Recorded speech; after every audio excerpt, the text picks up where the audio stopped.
ഇംഗ്ലണ്ടിനെതിരെയുള്ള T20 പരമ്പരയ്ക്കുള്ള Indian സ്ക്വാഡിനെ BCCI പ്രഖ്യാപിച്ചിട്ടുണ്ട്.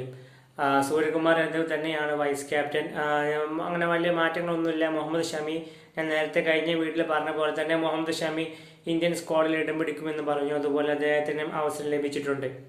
പറഞ്ഞു വരുന്നത് മറ്റൊന്നുമല്ല, ഇംഗ്ലണ്ടിനെതിരെയുള്ള T20 പരമ്പരയിൽ ഇന്ത്യൻ ടീമിന്റെ ക്യാപ്റ്റനായിട്ട് സൂര്യകുമാർ യാദവാണ്. എന്നാൽ വൈസ് ക്യാപ്റ്റൻസി ടീം പ്രഖ്യാപിച്ചപ്പോൾ വൈസ് ക്യാപ്റ്റനാക്കിയത് അക്സർ പട്ടേലിനെയാണ് എന്നുള്ളത് വളരെയധികം ഞെട്ടിപ്പിക്കുന്ന ഒരു കാര്യം. അക്സർ പട്ടേലിനെയാണ് ഈ ഒരു പരമ്പരയിൽ വൈസ് ക്യാപ്റ്റനാക്കിയിട്ടുള്ളത്.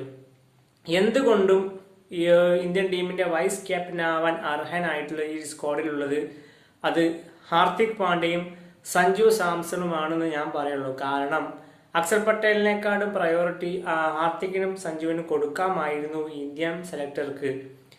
കാരണം ഹാർദിക് ആവട്ടെ ഒരുപാട് ക്യാപ്റ്റൻസി പരിചയമുള്ള ക്യാപ്റ്റനാണ്.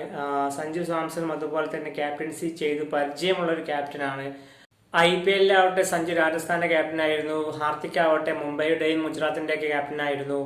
അപ്പം ഒട്ടും നല്ലൊരു റെസ്പോൺസ് അല്ല ആരാധകരുടെ ഭാഗത്തു നിന്ന് വരുന്നത്. അക്സർ പട്ടേലിനെ വൈസ് ക്യാപ്റ്റൻ ആക്കിയതിൽ സോഷ്യൽ മീഡിയയിൽ ആരാധകർ ഉന്നയിക്കുന്നത് അതിൽ ഹാർദിക് പാണ്ഡ്യയെ അദ്ദേഹത്തെ ആക്കാമായിരുന്നു, അല്ലെങ്കിൽ സഞ്ജു സാംസണെ വൈസ് ക്യാപ്റ്റൻസിയിലേക്ക് പരിഗണിക്കാമായിരുന്നു. ഏതായാലും ഇന്ത്യൻ സെലക്ടർ ചെയ്തത് വളരെ മോശം തീരുമാനമെന്ന് തന്നെ പറയേണ്ടിയിരിക്കുന്നു, അക്സർ പട്ടേലിനെ വൈസ് ക്യാപ്റ്റൻ ആക്കിയത്. ഏതായാലും ഇതുമായി ബന്ധപ്പെട്ട നിങ്ങളുടെ അഭിപ്രായം എന്തായാലും ഈ വീഡിയോക്ക് താഴെ കമന്റായി രേഖപ്പെടുത്തൂ.